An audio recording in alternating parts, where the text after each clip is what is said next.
Hi there. What is happening? I know it's been a hot minute since we've talked about anything book related or anything life related, at least on this channel directly. But I've been reading still throughout the year because that's what I do for one of my main hobbies because you have to have hobbies, otherwise, you're going to kill yourself. And killing yourself is the easy way out in life. So don't ever kill yourself. Always find new hobbies. Speaking both facetiously and seriously, because obviously the quickest way to let depression in is to become an amorphous blob doing nothing. So work out, drink well, eat heartily, have friends, and always have new hobbies. True story. But anyway, it's kind of an awkward segue, but I wanted to talk today because I finished today this morning while waiting on my phone to get repaired. A book that really sparked a lot of curiosity in me, and I had so much fun reading and really thinking about it while reading, and that was Ernest Hemingway's The Garden of Eden. Hold it like a person. Garden of Eden. I have the Scribner version from 2003. This is a posthumously published book of Ernest Hemingway. And then the thing is, the reason why I was so intrigued about this is I'm holding a different book right here. I'm holding F. Scott Fitzgerald's Tender is the Night. To me, in so many different ways, I feel like these two books are like sister books in a lot of ways. And it's something that you can't help, that I couldn't help but shake, and I want to talk about why. Major spoilers ahead of time for both of these books. So if you haven't read Garden of Eden by Ernest Hemingway or Tender is the Night or plan to, like all things in life, you can still find joy reading or watching or learning about either of these two books if you are watching this, I'm sure. But I just want to have a conversation about this and at least be able to know that I got my thoughts out there somewhere. Because these books have a very similar vibe to them, and part of it is because, as you may or may not be aware, but Hemingway and Fitzgerald were homie sauces at some degree. To some degree, I don't know whether they were like grabbing each other's nutsack in the bar at 4 a.m. or if they were just like occasional drinking buddies or whatever. But they were homies. They were friends. So when I started reading Garden of Eden, I read Tender is the Night earlier this year, and Tender is the Night is a full length, long, not long, but full length format novel, and it's about this guy named Dick Diver, who's an asshole. He's probably one of the somewhat subconscious reasons why we say don't be a dick. I don't know that for certain. I'm just saying it would make sense given the time of the book publication, and also the fact that the character is a literal dick. He, spoiler alert, he falls in. He and his wife are hanging out at some beach that they own because she's an heiress. She's rich off her ass. He's successful, but he's not like god tier successful. So anyway, he falls in love with some young starlet that they meet, and basically his wife goes crazy or is crazy, and the entirety of the novel is him trying his best to just sort out his love life after he falls in love with the young girl. And there's a lot of different things that happen. Some murders happen. Some war friends of his end up coming back into his life, and at the end of the novel, Dick basically ends up alone, penniless, without his wife, without really anything other than his medical research.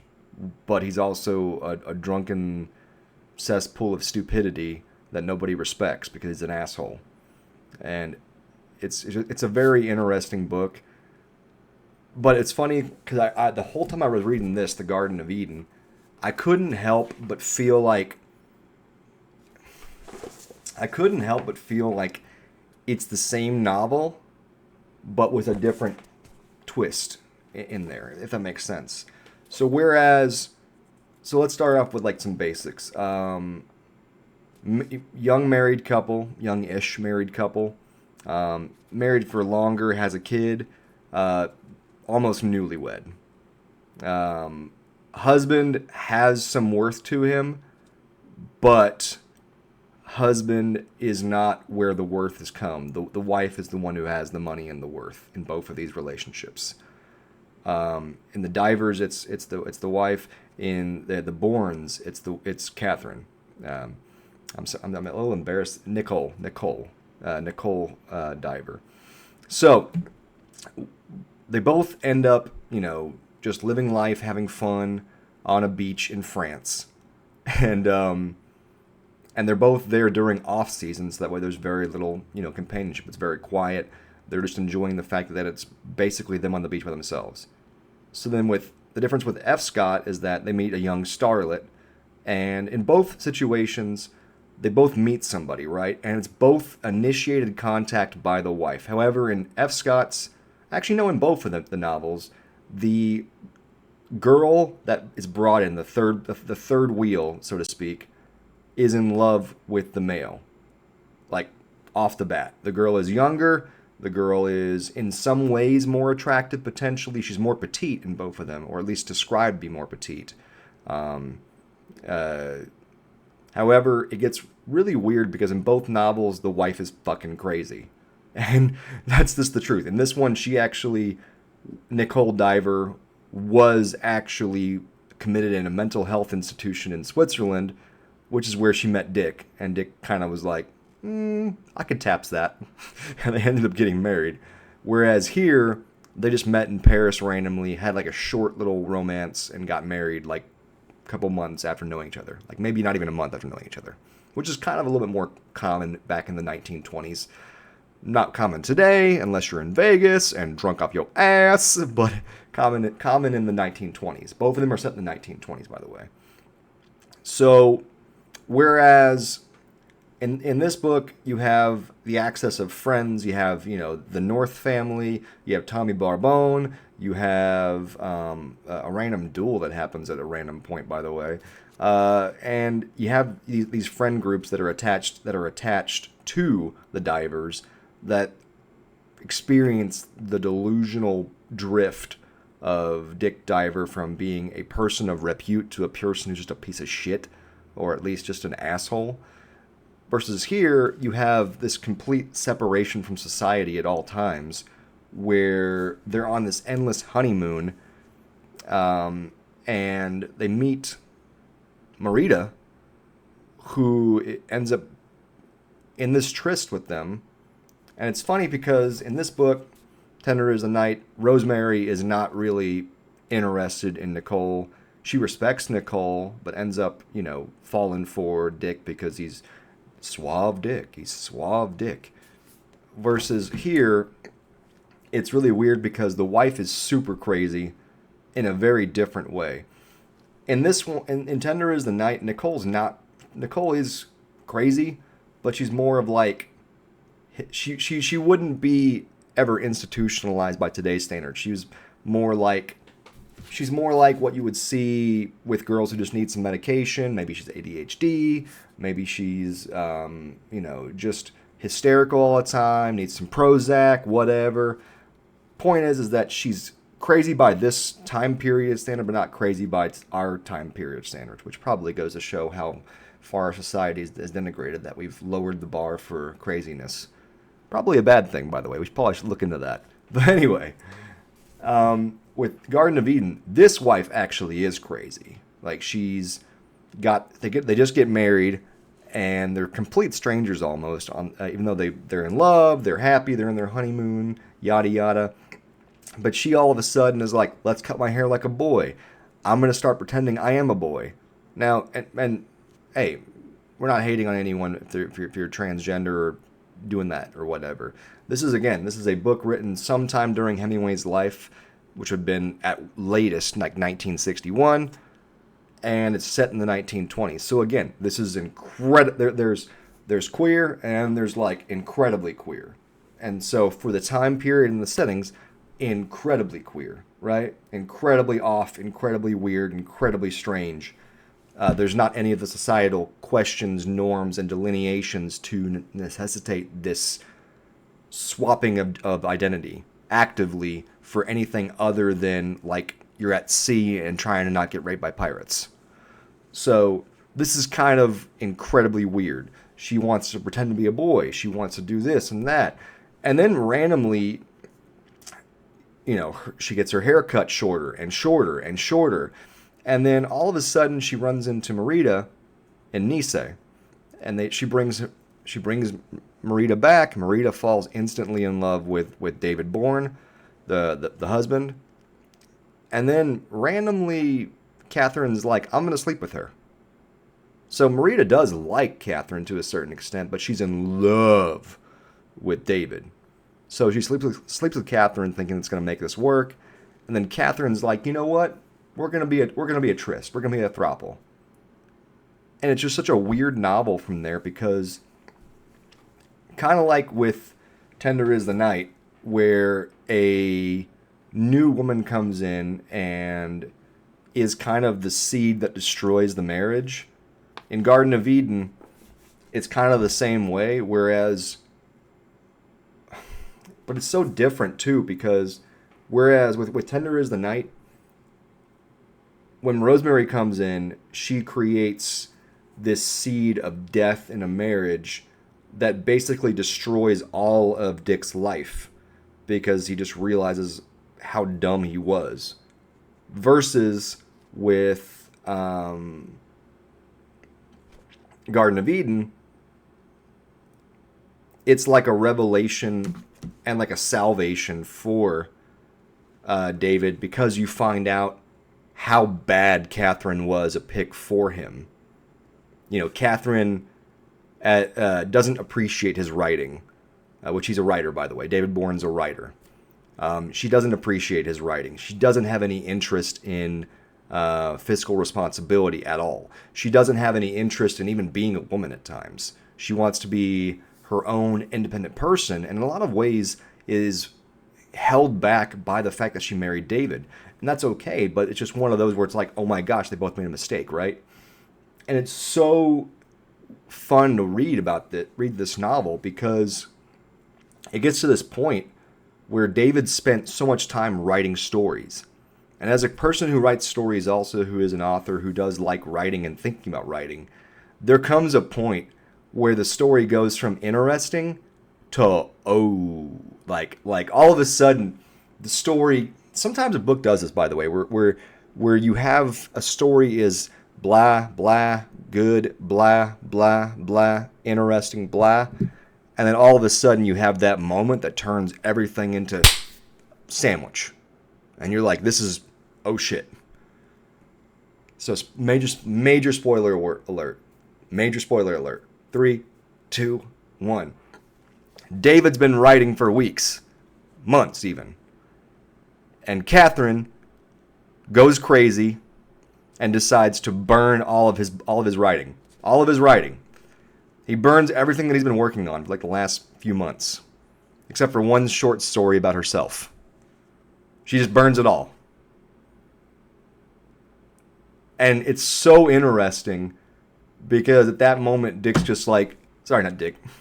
David's like, I'm gonna fucking kill you. Like he's like, I hate you. I hate you so much. Which the funny thing is that Dick Diver in this book behaves so much more subtly like an asshole, whereas David is like straight up like fuck her. Like no, he's literally saying like, hey, fuck her, fuck you, fuck this.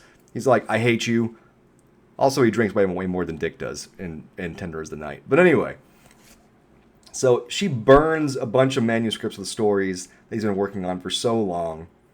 And the coolest part of this entire book comes in page 230 of the publishing that I have, which is in chapter 27. She just burned the books, and he found out about it. He goes, David said, she burned every fucking thing except the narrative, the stuff about her. It's a wonderful narrative, Marita said. Don't buck me, David said. I wrote it, and I wrote it, and I wrote what she burned. Don't give me the stuff they feed the troops. You can write it again. No, David told her. When it's right, you can't remember. Every time you read it again, it comes as great and unbelievable surprise. You can't believe you did it. When it's once right, you can never do it again.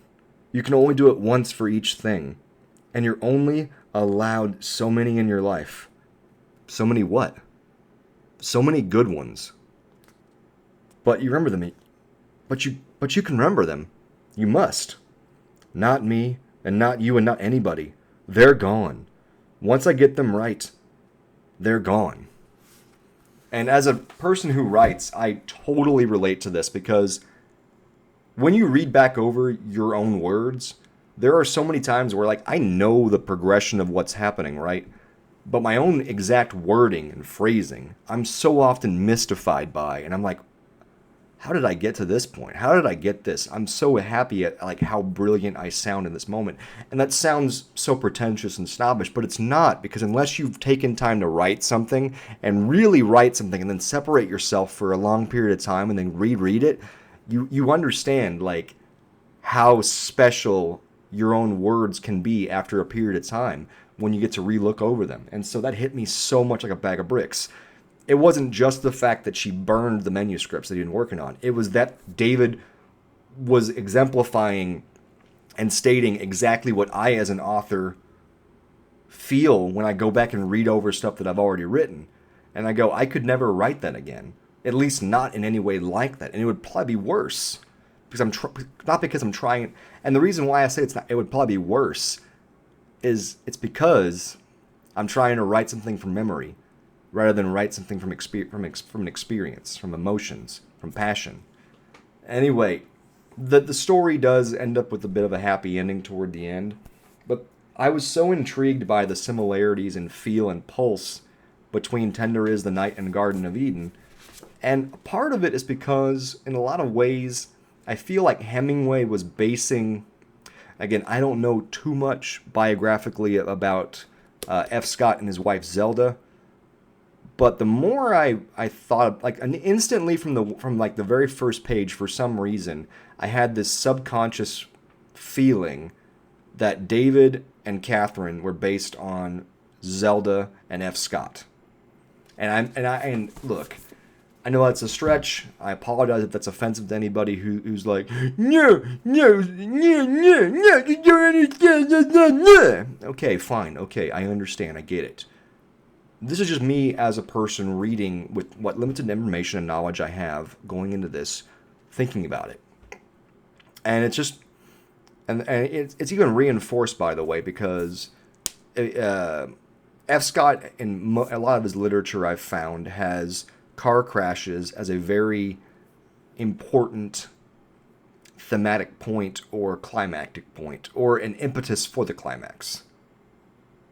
And spoiler alert, so Tender Is the Night, there is a car crash that becomes like an impetus for an initial turning point in the story. And Great Gatsby, a car crash is an impetus for a turning point in the story. In this book as well, a car crash is the impetus for what sparks Catherine's extreme lapse into crazy.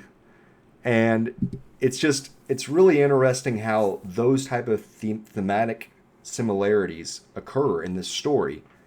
It made me think so much more, especially as I came to the end. This smells like it's in some way tapped, related, or involved with F. Scott Fitzgerald. Anyway, guys, what do you think? Have you ever read these two books? If you have, cool. If you haven't, let's talk. Again, this is just kind of me thinking things out loud, and I had this hot thought because I read this book just today, and I read Tender Is the Night earlier this year. But anyway, guys, I hope you have an excellent day. Peace, grow some yeast.